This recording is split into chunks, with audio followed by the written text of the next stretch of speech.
अब हमारे पास यहाँ पर एक क्वेश्चन बनता है। अब हम जो कॉन्सेप्ट मैंने यहाँ सिखाए हैं उन कॉन्सेप्ट का क्वेश्चन हम यहाँ पे यूज कर रहे हैं। क्वेश्चन है विच of the following work is greater, which of the following work is greater. ये भी किसी यूनिवर्सिटी का ही क्वेश्चन है और इसमें बड़ा इंपॉर्टेंट कॉन्सेप्ट आपका क्लियर हो जाएगा। विच of the following work is greater. अब चार ऑप्शंस हम देखते हैं, plus 100 joules, minus 1000 joules, minus 100 joules, both A and C. Common misconception ये है कि बच्चे A ऑप्शन चूज कर लेते हैं, बोलते हैं यार नेगेटिव है तो नेगेटिव का तो कोई सिग्निफिकेंस ही नहीं है। तो याद रखिएगा डॉट प्रोडक्ट में नेगेटिव जो साइन है वो कंजर्वेशन को शो करता है, कंजर्वेटिव फोर्स है नहीं है, फील्ड किस तरह की है। Negative sign in other words show करेगा काइनेटिक एनर्जी के डिक्रीज को, ये हरगिज एनर्जी को कम शो नहीं करेगा। तो बेटा यहाँ पर जो इसका आंसर बनेगा वो आंसर होगा आपके पास -1000 जूल्स। ये अक्सर देखिए forget negative sign, negative sign सिर्फ आपको ये इंफॉर्मेशन दे रहा है कि आपका जो फोर्स है और डिस्प्लेसमेंट है वो उनके दरमियान एंगल 180 है, एक दूसरे से अपोजिट है, नथिंग एल्स। और कोई इंफॉर्मेशन नहीं मिल रही इसमें नेगेटिव साइन से। जो और इंफॉर्मेशन है वो decrease in kinetic energy, decrease in potential energy क्या हो रहा है वो लेटर ऑन वर्क डन की टर्म में सोचा जाएगा। यहाँ पर मैथमेटिकली एक बात क्लियर कर रहा हूँ और वो बात ये है कि जब भी आपको ग्रेटर वर्क डन सोचना होगा forget negative sign, negative sign को आपने भूल जाना है और आपने ये देखना है कि कौन सा नंबर बड़ा है। तो पहला ऑप्शन +100 है, दूसरा -1000 है, फॉरगेट नेगेटिव साइन तो ये 1000 है, सी में 100 जूल्स है, यानी ए और सी दोनों ही एक दूसरे के बराबर हैं, तो ये तो हो नहीं सकते, इनसे बड़ा 1000 जूल्स हमारे पास अवेलेबल है, तो बी ऑप्शन हमारे पास करेक्ट आंसर है।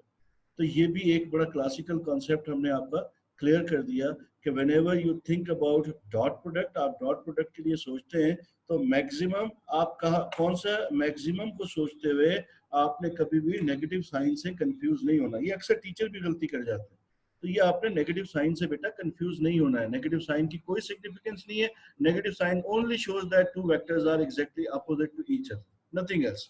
ठीक है, ये इंफॉर्मेशन होगी और कुछ भी नहीं है।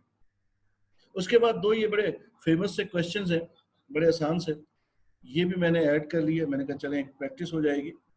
तो यहाँ पर हम कह रहे हैं दो वेक्टर्स हैं, उनकी डॉट प्रोडक्ट को एग्जैक्टली मैक्सिमम का हाफ कर, यानी अगर हम आपसे ये कहें कि बेटा A dot B is equal to A B cos theta,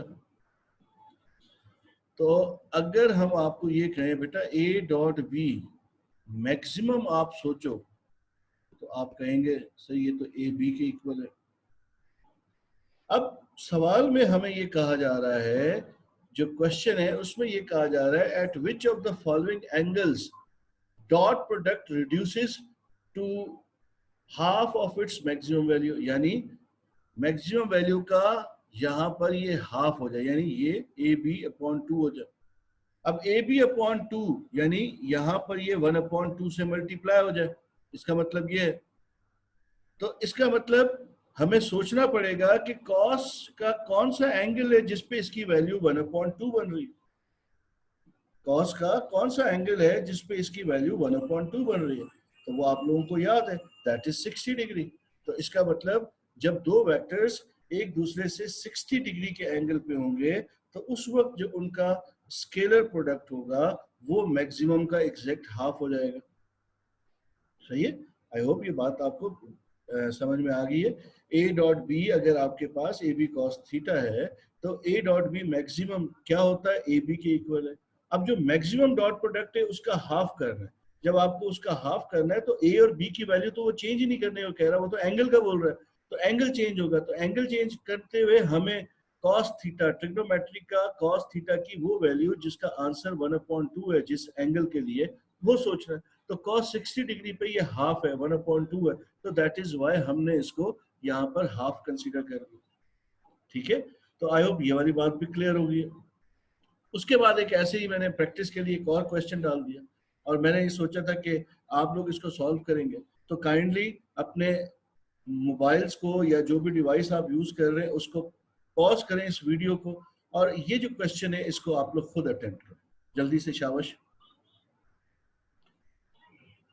जी। तो आई होप आप लोगों ने ये सॉल्व कर लिया। तो अगेन वैसे ही सोचें, a dot b is equals to A B cos theta. तो कॉस थीटा की कौन सी वैल्यू √3/2 के बराबर है, यानी एंगल की कौन सी वैल्यू √3/2 के बराबर है? तो आपके जहन में फौरी तौर पे ख्याल आता है, और वो है 30 डिग्री। आपको फॉरगेट ये जो यहाँ पे लिखे हुए हैं इनको छोड़ दें, अब आपने ट्रिग्नोमेट्रिक रेशियो सोचनी है। इस तरह के सवालों में ट्रिग्नोमेट्रिक रेशियो को सोचा जाता है। तो यहाँ पर जो ट्रिग्नोमेट्रिक रेशियो है उसमें आपके पास √3/2 यानी √3/2 को बेटा आप लोग इसको यू भी लिखते हैं 0.866। लेकिन मैंने आपको हमेशा, मैं यही कहूँगा, हमेशा बच्चों को यही कहा कि जो, क्योंकि आपको ये सिंप्लीफाई करना होता है तो फ्रैक्शंस में आप एंगल की वैल्यू को याद रखें। तो ये आपके पास आंसर आ गया 30 डिग्री। ये एक बड़ा इंटरेस्टिंग क्वेश्चन है। इसमें हमने आपको figure shows A and B are placed in a coordinate plane at an angle theta from the vertical. अब ये आपको समझने की जरूरत है, ये आपका वर्टिकल यानी y एक्सिस है, इस, और ये आपका x एक्सिस है। अब यहां पर इस प्लेन पे, कोऑर्डिनेट प्लेन पे, with respect to y axis, ये थीटा, ये डायरेक्शन दी कहां से, with respect to y axis. आपको एग्जामिनर ने ये कहा है कि ये दो वेक्टर्स को हमने प्लेस किया। ठीक है, सिचुएशन समझ में आई? क्वेश्चन की तरफ आते हैं। Figure shows A and B are placed in a coordinate plane at an angle theta from the vertical.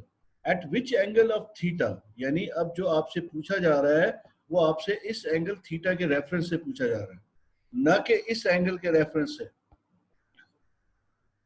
At which angle of theta dot product between A and B becomes maximum? अब इसको सोचने के बहुत सारे तरीके। एक तरीका तो सीधा सीधा ये है कि आपको पता है मैक्सिमम कब होता है। मैक्सिमम ये होता है कि जब दो वेक्टर्स एक दूसरे से पैरेलल हो जाए। Now imagine that this b vector is shifted over a, अब दोनों वेक्टर्स पैरेलल हो गए, यानी बी को आप एक्स एक्सिस पे ले आए। अब आप देखें तो ये जो आपका एंगल बन रहा है ये कितना बन रहा है वाई एक्सिस से बी वेक्टर के दरमियान। ये आपने कौन सा, बी को आपने वेक्टर ए के ऊपर शिफ्ट कर लिया, तो बेटा अब ये एंगल कितना बन रहा है, 90 डिग्री बन रहा है। ठीक है, या इसको आप यूं भी सोच सकते हैं कि अगर आपको कहा जाए कि ए बी कॉस थीटा, तो ये बन रहा है A B cos 90 minus theta.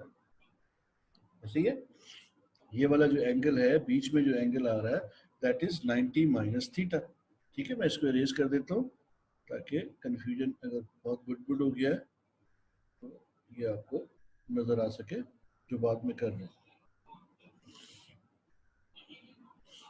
तो हम ये एंगल सोच रहे हैं, तो हमेशा आपको पता है ना ये theta is the angle between two vectors. तो ये एंगल है, अगर टोटल ये 90 है, इस 90 में से इस थीटा को माइनस करेंगे तो ये वाला एंगल आ जाएगा, दिस इज 90 माइनस थीटा।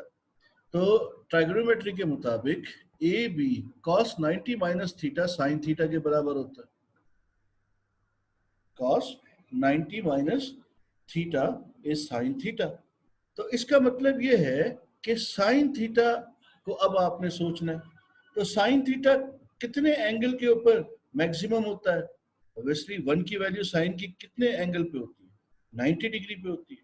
तो इस तरह से भी आपके पास आंसर क्या आ रहा है? 90 डिग्री। तो दो तरह से मैंने आपको समझाया है। एक तरह से मैंने ये आपको कहा कि आप इसकी ड्राइंग से ही इसको सॉल्व कर लें। आपको ये पता है कि दो वेक्टर्स जब पैरेलल होते हैं तो उस वक्त वो मैक्सिमम होते हैं। तो ये बी वेक्टर को मैंने यहाँ से शिफ्ट कर दिया ए के ऊपर। अब ये वाई एक्सिस से कितना एंगल बन रहा है, जिसको हमने थीटा कहा हुआ, ये बन रहा है 90 डिग्री। तो ये ऑप्शन यहाँ से आ गया। लेकिन अगर आप इसको मैथमेटिकली सोच रहे हैं, तो अब आपको मैथमेटिकली जब आप सोच रहे हैं तो अब आप इसको यूं सोचेंगे कि आपके पास ये जो एंगल है, दिस एंगल इज 90, इस 90 में से ये थीटा आपने माइनस किया तो ये वाला एंगल आ जाएगा, क्योंकि यहाँ पर इन बिटवीन टू वेक्टर्स आपको एंगल पुट करना है। तो आपने A B cos 90 minus theta put किया, तो cos 90 minus theta basically sine theta के इक्वल होता है। तो अब साइन थीटा मैक्सिमम कितने एंगल पे होगा? 90 डिग्री पे होगा। तो इसलिए इसका आंसर आ गया 90 डिग्री। तो आई होप इसमें कोई इशू नहीं है, ये बात समझ में आ गई है। और यही मैंने जो यहाँ पे ड्राइव किया, इसी को सोचते हुए क्वेश्चन इसमें ऐड कर दिया था आपको याद कराने के लिए। With reference to above figure, ये वाली फिगर, इसको चले अरेज करते हैं। With reference to this above figure, relation for dot product is, क्या होगा रिलेशन डॉट प्रोडक्ट का? A B cos theta? हरगिज नहीं, क्योंकि ये एंगल तो आपके पास इनर एंगल है, यहाँ पर ये आउटर एंगल दिया हुआ है, ये भी नहीं हो सकता। तो ये होगा ए बी साइन थीटा की इक्वल। ये मैंने यहाँ पे प्रूफ करके आपको बताया। तो इसका भी आंसर आपके पास सी आ गया, which is A B sine theta. ठीक है बेटा, तो ये बात भी हमने यहाँ से क्लियर होगी हमें। अब हमारे पास नेक्स्ट पोर्शन पे आते हैं हम। तो अगर हम नेक्स्ट पोर्शन की तरफ जाएं तो हमारे पास अब जो प्रॉपर्टी, जो कैरेक्टरिस्टिक हम सोचेंगे वो सेल्फ प्रोडक्ट की। सेल्फ प्रोडक्ट का सबको पता है, सब लोगों ने सेल्फ प्रोडक्ट के क्वेश्चंस भी सॉल्व किए हुए हैं। तो सेल्फ प्रोडक्ट है क्या? जैसे आपके पास ये, अगर हम यहाँ पर आपको कहें कि बेटा ये दो वेक्टर्स हैं ए, दोनों ही सिमिलर है, तो इनका डॉट प्रोडक्ट आप फाइंड करके दें तो आपके पास ए स्क्वायर आ जाएगा। सिंपल बात है, ठीक है, ए स्क्वायर आ जाएगा। वेक्टर अपने आप से मल्टीप्लाई होगा तो मैग्नीट्यूड का स्क्वायर हो जाएगा। फिजिक्स में इसकी एप्लीकेशन कहाँ मिलती है? फिजिक्स में इसकी एप्लीकेशन हमें मिलती है काइनेटिक एनर्जी की इक्वेशन में। आप अगर इस इक्वेशन को देखें तो ये इक्वेशन है 1/2 mv स्क्वायर, 1/2 m v। अब v क्या है? v जो है आपके पास ये वेलोसिटी के वेक्टर्स एक दूसरे से मल्टीप्लाई हो रहे हैं, तभी आपके पास एक्सप्रेशन के अंदर ये हाफ mv स्क्वायर आ रहा है। जब आप उसको मैथमेटिकली सोचते हैं तो ये डॉट प्रोडक्ट है बेसिकली। v स्क्वायर क्या है काइनेटिक एनर्जी में? ये एक डॉट प्रोडक्ट है। ठीक है, तो ऐसे ही इसके क्वेश्चंस के, मैंने यहाँ पे क्वेश्चन इसका ऐड इसलिए नहीं किया, मेरे जहन में था कि ये बहुत फेमस है सेल्फ प्रोडक्ट का, तो आप लोगों ने बहुत प्रैक्टिस की भी होगी और प्रैक्टिस शीट में भी इसके क्वेश्चंस अवेलेबल होंगे। ठीक है, इसको मैं ज़्यादा, मेरे नज़दीक इसकी इतनी ज़्यादा सिग्निफिकेंस नहीं है। बहरहाल आप लोग अपनी उसकी प्रैक्टिस जो है उस प्रैक्टिस शीट में से इसकी प्रैक्टिस कीजिएगा। Dot product of unit vectors, this is important one. Dot product of unit vector. अब dot product of unit vector जो आपने यहाँ पर कंसीडर किया हुआ है, ये जब आप कंसीडर कर रहे हैं तो आप बेसिकली क्या कर रहे हैं? आप यहाँ पर सेल्फ प्रोडक्ट्स को देख रहे हैं। ये जितने भी मैंने यहाँ पे मेंशन की हुई हैं, ये सारे की सारी सेल्फ प्रोडक्ट्स हैं। ठीक है, अब जरा सोचते हैं इन सेल्फ प्रोडक्ट्स को। वहां पर मैंने इनको डिस्क्राइब नहीं किया था, अब यहाँ पर हमें इनको डिस्क्राइब करना पड़ेगा।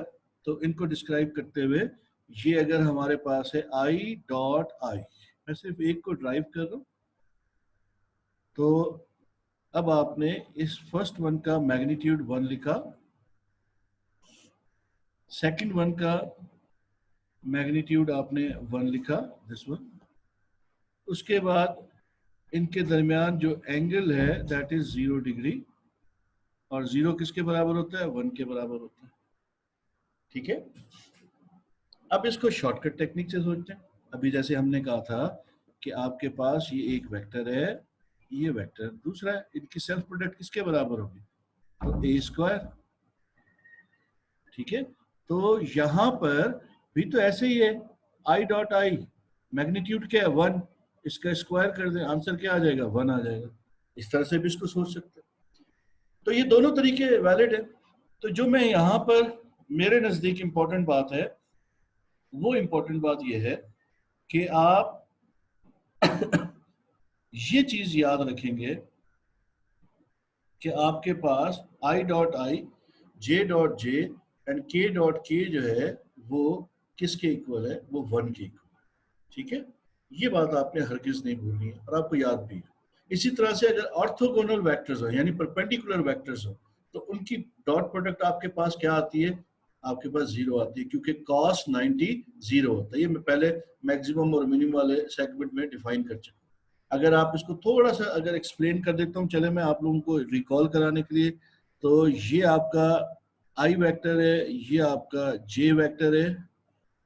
दोनों वेक्टर्स को आप सोचें, ये आई है और ये जे है, और इनकी टेल्स के बीच में एंगल क्या बन रहा है? 90 डिग्री। तो बेटा cos 90 0 होता है, तो इनकी डॉट प्रोडक्ट क्या बनेगी? 0 बनेगी। ऐसे ही जे डॉट के है, आई डॉट के है, और भी अगर कोई प्रोबेबिलिटीज आपके जहन में हो तो वो भी ऑर्थोगोनल की प्रॉपर्टी को वेरीफाई करती है। ठीक है, उसके बाद एक और थ्योरेटिकल कॉन्सेप्ट वो क्या है? Dot product in component forms.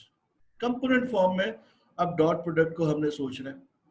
तो जब हम डॉट प्रोडक्ट को कंपोनेंट फॉर्म में सोचते हैं तो इसके लिए आपको फर्स्ट ईयर में टीचर्स ने याद भी करवाया और आपको याद भी होगा, इसलिए इस पे भी हम ज्यादा फोकस नहीं करेंगे। सारा काम आपका प्रैक्टिस हुआ है।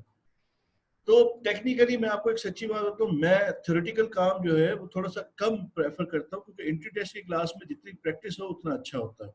मेरा एक्सपीरियंस यही है। खैर, तो अगर आप यहाँ पे देखें तो ये वेक्टर ए है और ये वेक्टर बी है। तो आई को आई से मल्टीप्लाई किया तो a x into b x, i dot i 1 है। ठीक है, इसी तरह से जे को जे से मल्टीप्लाई किया तो ए वाई बी वाई आ गया, और इसी तरह से z को k से मल्टीप्लाई किया तो ए जेड और बी जेड आ गया। सिंपल आप यही करते थे डॉट प्रोडक्ट में। जब इक्वेशन गिवन होती थी, आई को आई से और जे को जे से और के को के से मल्टीप्लाई कर देते थे, तो आपके पास डॉट प्रोडक्ट आ जाती थी। ठीक है, याद हो गया आपको? रिकॉल हो गया ये किस तरह से आप लोगों ने इसको फर्स्ट ईयर में यूज किया हुआ? अमूमन वर्क डन की बड़े फेमस क्वेश्चन है, शायद मैंने भी कोई क्वेश्चन इसमें वर्क डन का ही ऐड किया होगा। अभी देख लेते हैं।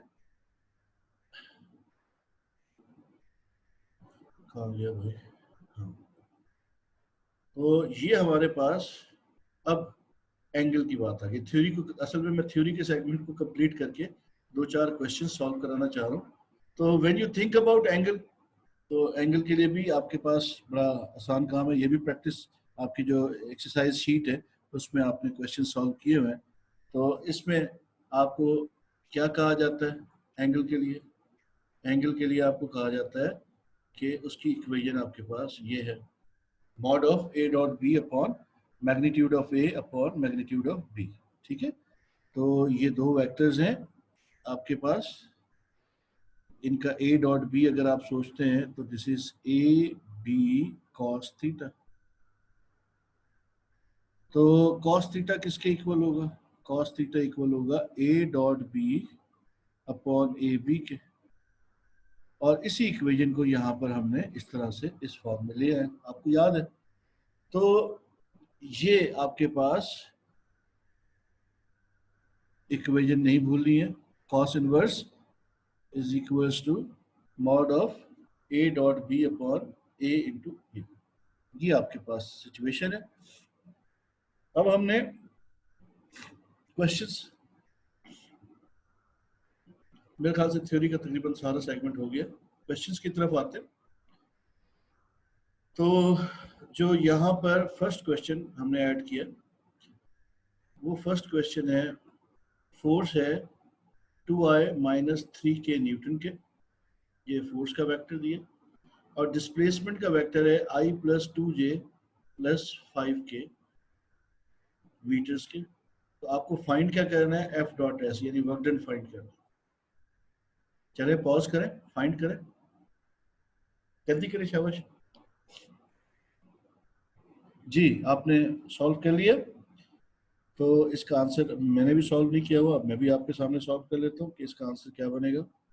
तो इसके आंसर के लिए हम यहाँ पर i को i से मल्टीप्लाई करते हैं, this one is multiplied by this, तो 2 into 1 is 2,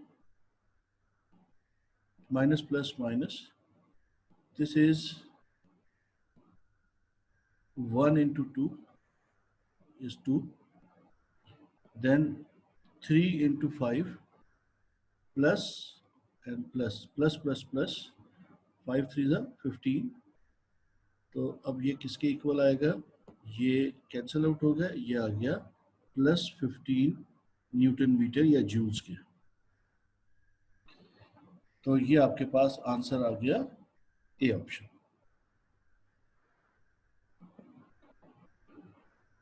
ठीक है, ये ए ऑप्शन आ गया, सिंपल। अब ये रिकॉल हो गया ना, आई को आई से, जे को जे से और के को के से मल्टीप्लाई कर दिया, आपके पास डॉट प्रोडक्ट आ गया। सही है बेटा, क्लियर होगी बात ये। अब इसी तरह से ये एक एंगल का क्वेश्चन है। अब ये भी क्वेश्चन जल्दी से आप लोग अटेम्प्ट करो, शाबाश, वीडियो को पॉज करो और इसको सॉल्व करो।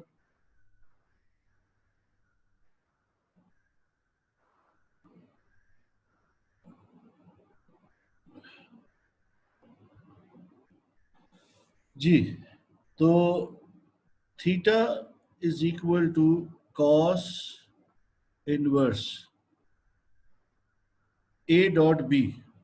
तो आई को आई से मल्टीप्लाई करेंगे, आई तो यहाँ है ही नहीं, तो जीरो है वो, तो चले जीरो लिख लेता हूँ मैं, प्लस जे को जे से मल्टीप्लाई किया, प्लस माइनस माइनस, तो ये यहाँ पे, बल्कि जीरो लिखने का कोई फायदा नहीं, मैं इसको भी रेज कर रहा हूँ, ये आ गया -1।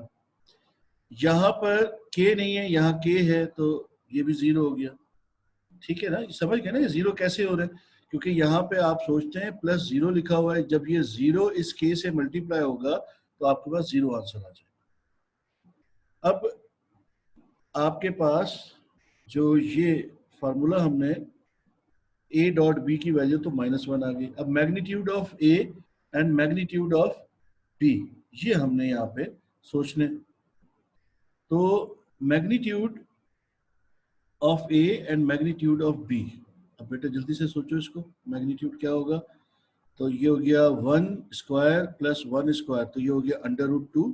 तो यहाँ पर हमने लिखा √2, पहले मैं इसको वो करता हूँ, यस।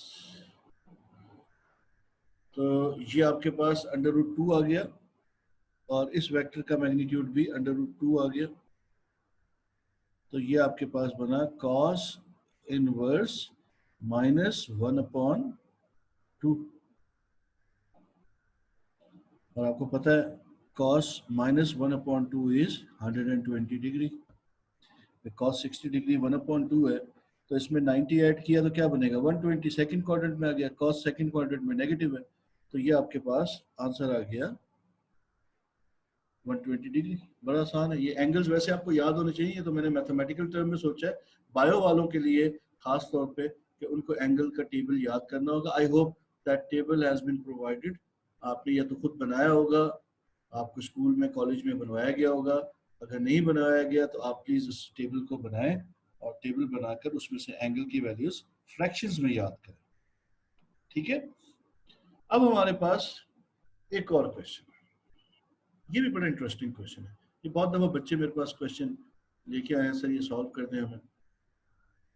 तो इस क्वेश्चन में है क्या, ये क्वेश्चन आप लोग, मैं सिर्फ ट्रिक बता रहा हूँ, आप लोगों ने इसको सॉल्व करना है, और मैं इसको यहाँ पे सॉल्व भी नहीं करूंगा, मैं आंसर भी नहीं बताऊंगा, ये कमेंट बॉक्स में फिर आपने आंसर बताना है, तो इस पर मैं कमेंट करूंगा। ठीक है, I am asking you about this question ना, मैं इस क्वेश्चन के लिए बात करूँ। If A is 2i minus 3j, then which of the vector is perpendicular to A? तो डॉट प्रोडक्ट में दो वेक्टर्स परपेंडिकुलर होते हैं तो उनके दरमियान एंगल कितना होता है? 90 होता है। यानी इसका मतलब ये है कि आप ये जो गिवन वेक्टर है 2i माइनस 3j और ये जो ऑप्शंस के वेक्टर हैं ये वाला a b c और d, इनको अगर आप आपस में मल्टीप्लाई करें, जिस भी डॉट प्रोडक्ट का आंसर 0 आएगा वो आपका करेक्ट आंसर होगा। ये जो गिवन वेक्टर है 2i माइनस 3j, ये किस वेक्टर से परपेंडिकुलर है? चले मैं इसको सॉल्व कर देता हूँ। ए ऑप्शन को देखते हैं। तो 2 3 6 प्लस प्लस प्लस आई से मल्टीप्लाई हो गया, प्लस माइनस माइनस, 3 2 6, आंसर क्या आया? 0।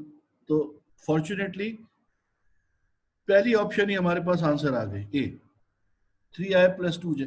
भाई आपने दोनों वेक्टर्स को मल्टीप्लाई किया, if the dot product is 0 that means both the vectors are perpendicular.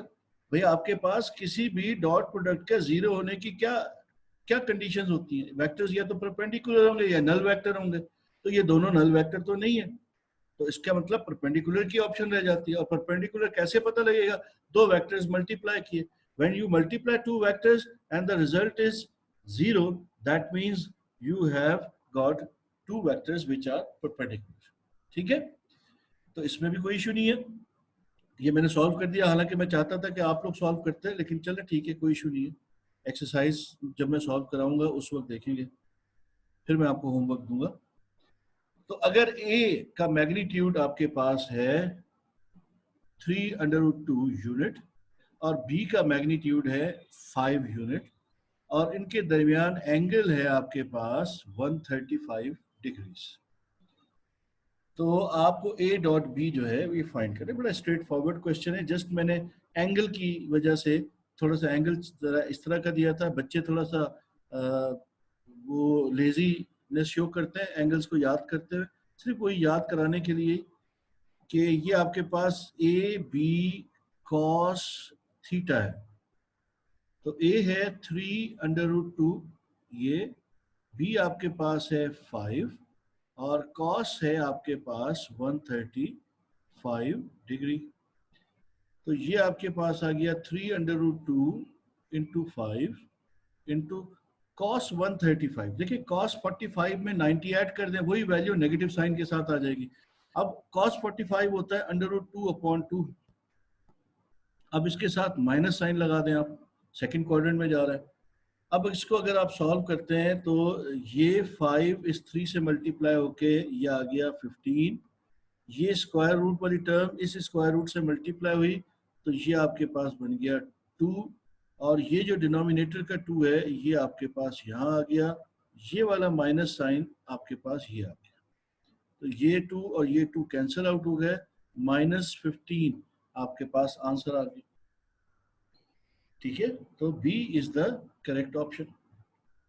I hope आपको ये बात भी क्लियर होगी। जस्ट प्रैक्टिस थी ये, तो आपने इस टाइप के बहुत सारे क्वेश्चंस किए हैं। जस्ट मैंने एंगल एक थोड़ा सा 135 का ऐड किया हुआ था, उसको थोड़ा सा प्रैक्टिस भी करा ली मैंने। अब हम क्वेश्चन, लास्ट 2 क्वेश्चंस हैं, इसके बाद इस सेशन को एंड करके फिर नेक्स्ट सेशन में इंशाल्लाह क्रॉस प्रोडक्ट हम पढ़ेंगे। अब हमने यहाँ पर कहा है अगर वेक्टर a 3 यूनिट है और वेक्टर b 4 यूनिट है और a डॉट b 12 यूनिट है, देन ax और bx क्या होंगे? ax और bx क्या होंगे, ये अब हमने यहाँ से आइडेंटिफाई करने। अब ये जब हम यहाँ पे आइडेंटिफाई करना चाह रहे हैं तो अब आपको थोड़ा सा रिकॉल करेंगे जो शुरू में मैंने सिखाया था। ये आपके पास a डॉट b आ गया, this is a b cos theta and you know that this b cos theta, मैंने इसको क्या कहा था? मैंने इसको bx कहा था। ये आ गया a, ये आ गया a डॉट b। तो अगर मुझे bx फाइंड करना है तो इक्वेशन क्या बन गई? a dot b upon magnitude of a, ये इक्वेशन बन गई। तो इसका मतलब ये हुआ कि अगर हम इस इक्वेशन में वैल्यूज पुट करते हैं तो a का मैग्नीट्यूड है, सॉरी a डॉट b उसने हमें 12 बताया हुआ है, मैग्नीट्यूड ऑफ a नहीं आएगा, mod of a dot b आएगा which is 12 and magnitude of a is 3. तो bx किसके बराबर आ गया? 4 के बराबर आ गया. तो आप यहाँ देखें, यहाँ पे हर ऑप्शन में ही 4 दिया हुआ है. तो अब ax फाइंड करके आंसर निकालने की कोशिश करते हैं. अब ax कैसे आएगा? ax के लिए अब आपके पास है b डॉट a, बात तो एक ही है मैं, लेकिन b dot a ba cos theta. तो ये जो आपके पास यहां पर ये बना b into A X is equal to b dot a. तो बेटा ए एक्स को सब्जेक्ट बनाए तो क्या बनी equation? b dot a is upon b. अब आपको पता है a डॉट b हो या b डॉट a हो, बात तो एक ही है, मैग्नीट्यूड सेम होता है कम्यूटेटिव प्रॉपर्टीज के मुताबिक. तो इस यहाँ पर उसने हमें a डॉट b 12 यूनिट दिया हुआ है, तो that is the same as the b dot a. तो इसमें परेशान होने की जरूरत नहीं है, यहाँ पे हमने 12 रख दिया. और b का मैग्नीट्यूड उसने हमें बताया हुआ है यहाँ पे 4 यूनिट्स है, तो बेटा यहाँ पे हमने 4 को प्लेस कर दिया. तो व्हाट वी गेट 3 यूनिट्स. तो ax किसके बराबर आ गया? 3 यूनिट्स के. और bx किसके बराबर आ गया? bx हमारे पास आ गया बेटा 4 यूनिट के. तो अब हम इसकी तरफ वापस आते हैं. मेरे ख्याल से मुझसे कोई टाइपिंग एरर हुई है, मुझे नजर तो ऐसे ही आ रहा है. जी, टाइपिंग एरर है, बिल्कुल सारी ऑप्शन सेम हो गई है. तो I hope you will ignore that. But main cause जो यहाँ पे मैं समझाना चाहता था वो ये था कि आपको ए एक्स और बी एक्स अगर फाइंड करने हो तो आपने कैसे फाइंड करना. ठीक है, तो हम क्या करते हैं, हम यहाँ पर इन ऑप्शंस को चेंज कर देते हैं. ठीक है, यहाँ पर फर्ज करते हैं, मैं भी इन ऑप्शंस को चेंज करता हूँ.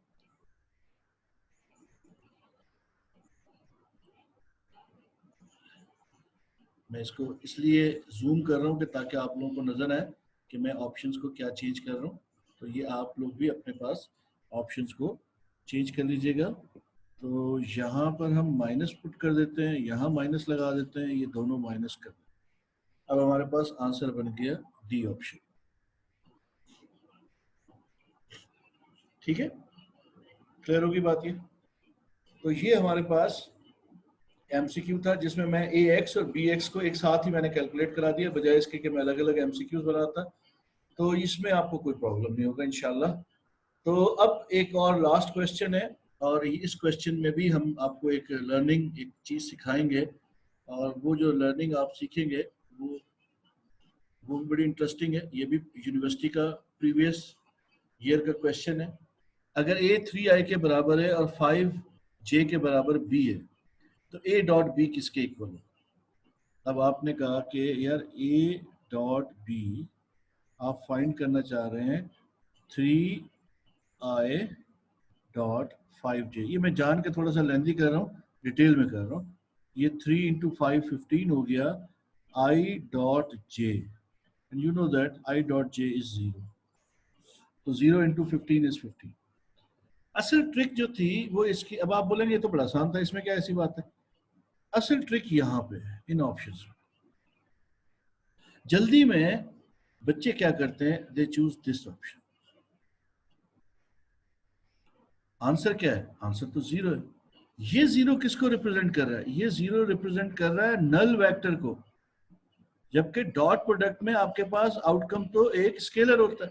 तो इसका आंसर क्या होना चाहिए? इसका आंसर बी होना चाहिए, 0. तो जल्दी में कुछ बच्चे इसको चूज कर लेते हैं और कुछ बच्चे बोथ ए एंड बी को पिक कर देते हैं.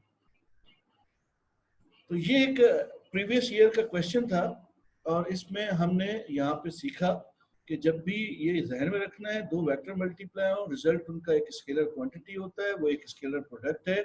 और उसके लिए ये लास्ट क्वेश्चन में मैंने आपको दोबारा से रिकॉल कराया है कि जब दो वेक्टर्स मल्टीप्लाई हो रहे हैं और आंसर 0 आ रहा है तो वो 0 एक कोई नल वेक्टर नहीं होगा, वो 0 होगा, वो नंबर होगा, वो स्केलर क्वांटिटी होगी. ठीक है, तो इसका आंसर आपके पास क्या बनेगा? इसका आंसर आपके पास बनेगा ऑप्शन बी. ये शेड कर दिया मैंने ऑप्शन बी को.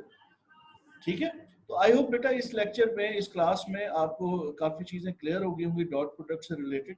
मैंने कोशिश की है सारी डायमेंशंस इसकी जितने मुझसे प्रीवियसली इंपॉर्टेंट क्वेश्चंस पूछे गए हैं या जो डायमेंशंस मुझसे पूछी गई हैं वो मैंने यहाँ पर ऐड कर दी है। अगर कोई डायमेंशन मैं देखूंगा, अगर कोई डायमेंशन कोई इस तरह की चीज रह गई हुई, तो जब मैं वो प्रैक्टिस सेशन आपका कंडक्ट करूंगा तो मल्टीप्लिकेशन के एंड पे जब ये चैप्टर एंड हो जाएगा तो मैं पूरे चैप्टर के ऑलमोस्ट 20 to 30 क्वेश्चंस जो हैं पास्ट पेपर्स के, वो मैं आपसे जो है वो डिस्कस करूंगा। तो उसमें फिर बहुत सारी डायमेंशन ऐसी जो हमने नहीं सोची होंगी वो भी आ जाएंगी। तो इसलिए आप लोग परेशान नहीं होइएगा और अपना ख्याल रखिएगा और सोशल डिस्टेंसिंग को मेंटेन करते रहिएगा। आई होप आपको हमारे ये जो बात है ये सारी क्लियर हो गई है। तो इंशाल्लाह कल मिलते हैं बेटा नेक्स्ट क्लास में। कल से मुराद ये है। अल्लाह हाफिज, टेक केयर।